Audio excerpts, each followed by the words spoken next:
Je voudrais vous parler aujourd'hui d'un passage qui se trouve dans le livre du prophète Ésaïe au chapitre 64 et au verset 7.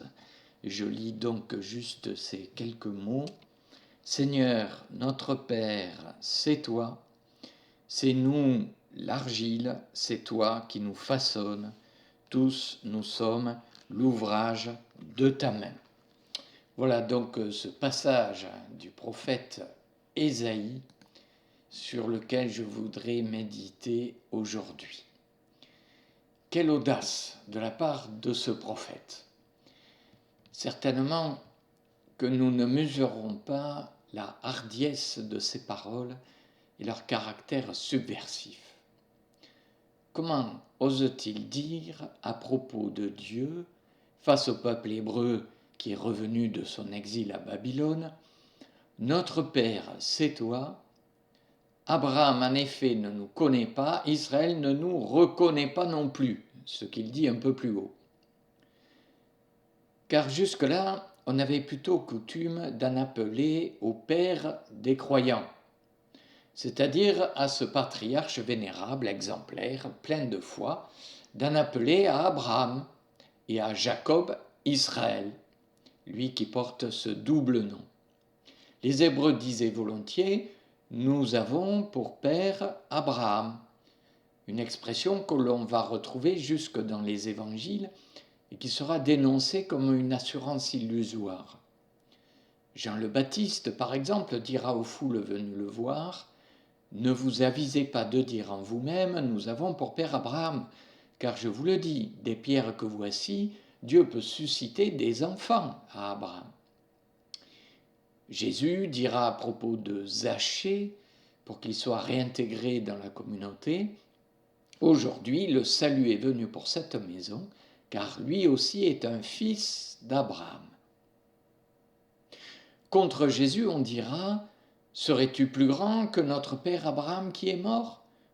Pour qui te prends-tu » C'est donc une expression très courante et familière, car en appeler aux ancêtres dans la foi, à la foi des ancêtres, pouvait donner l'illusion que l'on était au bénéfice de ses mérites, de ses grâces, qui pouvaient ainsi courir sur plusieurs générations. On se croyait sous la bénédiction divine, à l'abri du jugement, et par là même dispensé de quelque effort spirituel. Quand le prophète Ésaïe dit à propos de Dieu, « Notre Père, notre vrai Père, c'est toi », c'est une révolution et en même temps une redécouverte.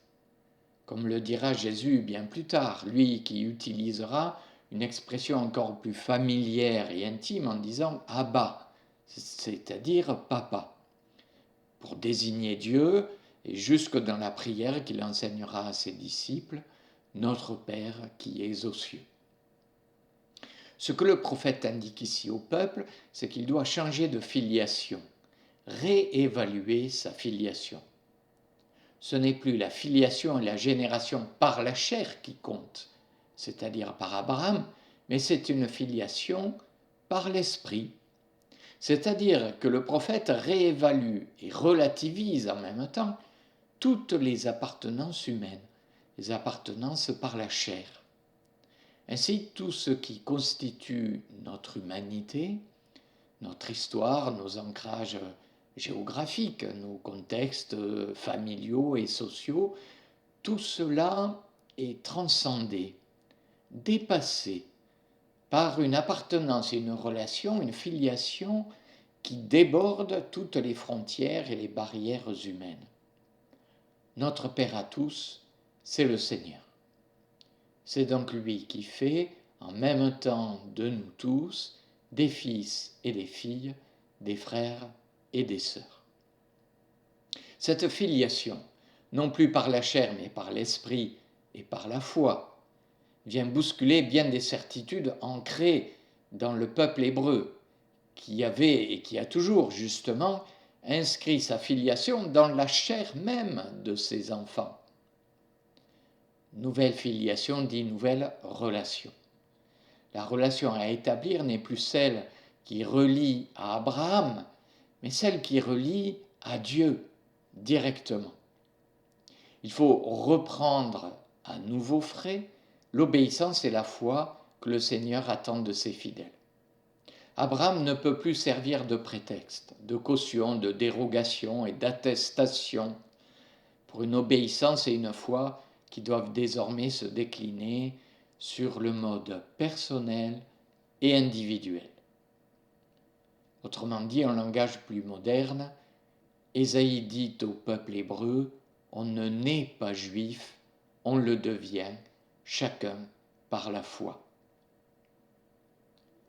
Et les protestants pourraient dire à leur tour, on ne naît pas protestant en raison de ses ancêtres huguenots résistants à l'oppression, on ne naît pas protestant, mais on le devient.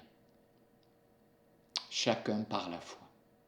Une vraie révolution, puisqu'il s'agit maintenant à chacun de nouer cette relation personnelle et singulière avec le Seigneur et Père. Ce message, nous pouvons l'entendre pour nous aujourd'hui, alors que nous voyons nombre de personnes et de groupes se recroqueviller sur leurs identités, leurs appartenances communautaires. La parole du prophète élargit l'horizon et l'approfondit en même temps. Il est alors dans la logique de son discours qu'il fasse appel maintenant à une image bien connue, l'image du Dieu potier, celui qui nous façonne, comme le potier façonne l'argile sur son tour pour en former un vase. Le récit de la création nous a dit en effet que l'être humain était tiré de la poussière, de la terre du sol. Lui, l'Adam tiré de l'Adama, comme dit l'hébreu. Si Dieu est Père, nous sommes tous dans sa main, avec cette vision anthropomorphique, dans sa main comme l'argile est dans la main du potier. C'est nous l'argile, c'est lui qui nous façonne. Nous n'avons plus guère l'occasion de voir des potiers travailler aujourd'hui sur leur tour, mais la chose était courante et familière à l'époque. Ce geste magnifique, magique de la main qui délicatement fait apparaître la forme sous ses doigts. Cette vision que le prophète nous propose me suggère alors trois choses. Il y a d'abord bien sûr cette idée que nous sommes façonnés, nous sommes formés, peut-être dans le sens d'une éducation, d'une édification. Dieu s'attache à nous façonner à son image, c'est-à-dire à l'image de son amour. C'est ainsi que nous pouvons parler du travail de l'esprit en nous, cet esprit qui travaille en nous pour nous façonner, nous former à la dimension de ce que Dieu attend de nous. Et cela ne relève pas de nos efforts et de nos mérites. C'est lui qui nous façonne et c'est nous qui résistons souvent. Je m'interroge alors, de quelle manière puis-je me laisser façonner par le travail que l'Esprit veut faire en moi? Suis-je réceptif? Suis-je docile à la volonté du Seigneur? Une volonté qui va toujours dans le sens de l'amour. La deuxième chose que la vision du prophète me suggère, même si elle relève encore une fois d'un anthropomorphisme exagéré, c'est que je suis dans la main du Seigneur. Nous ne sommes pas seulement l'ouvrage de sa main, mais nous sommes dans sa main. Toute notre vie, toute notre existence est dans sa main. Avons-nous déjà vu la délicatesse avec laquelle le potier caresse l'argile? Il ne faut jamais brusquer le geste pour ne pas risquer de rater l'entreprise. Cette délicatesse, je l'imagine à propos du Seigneur qui nous tient dans sa main pour nous façonner, pour nous élever, pour nous édifier, pour nous construire lentement, avec précaution, avec tact, sans jamais nous brusquer. Ainsi, nous pouvons imaginer que toute notre vie se déroule dans sa main, qu'elle roule dans sa main, quelle que soit cette vie, heureuse ou douloureuse, malléable ou rebelle. Enfin, la troisième image vient aussi de ce texte de l'apôtre Paul lorsqu'il parle de son ministère apostolique dans la deuxième épître aux Corinthiens, chapitre 4, verset 7. Ce trésor, écrit-il, nous le portons dans des vases d'argile, pour que cette incomparable puissance soit de Dieu et non de nous.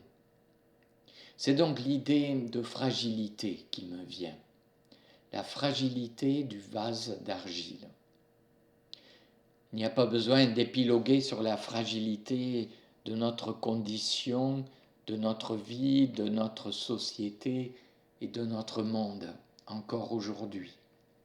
Nous le mesurons tellement, et même trop. Mais de cette fragilité, l'apôtre Paul s'en sert pour faire un argument, pour en faire un argument au service de sa théologie. Et bien loin d'être une faiblesse, il en fait un argument pour démontrer la puissance de Dieu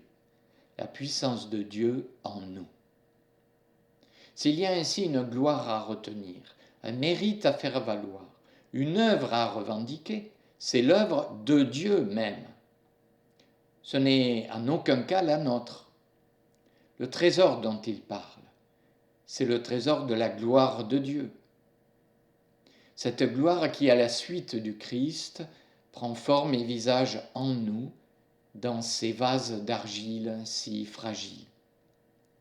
Un trésor qui n'est pas dans un coffre bien solide où on met d'habitude les trésors, mais qui est confié à notre fragilité même.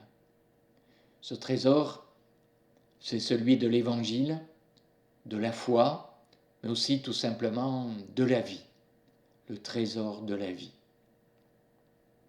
Comme le dit encore la Bible, les vases peuvent contenir joie ou colère. Vases pleins d'espérance, de confiance et de joie, mais vases qui peuvent aussi s'emplir de ressentiment, d'amertume et de colère. Serons-nous vases de joie ou vases d'amertume? Rappelons-nous que pour les prophètes de l'Ancien Testament, les jarres ont pu être parfois signes d'abondance et qu'elles ont été signes de joie aux noces de Cana. De quoi notre vie sera-t-elle emplie dans cette période de l'Avent? N'est-elle pas une invitation supplémentaire à la joie? Peut-être pourrons-nous aussi penser, non pas au vase d'argile, mais à ce santon de la crèche, façonné lui aussi d'argile, et qu'on appelle le ravi. Que Dieu veuille alors bien lui-même nous emplir de sa joie.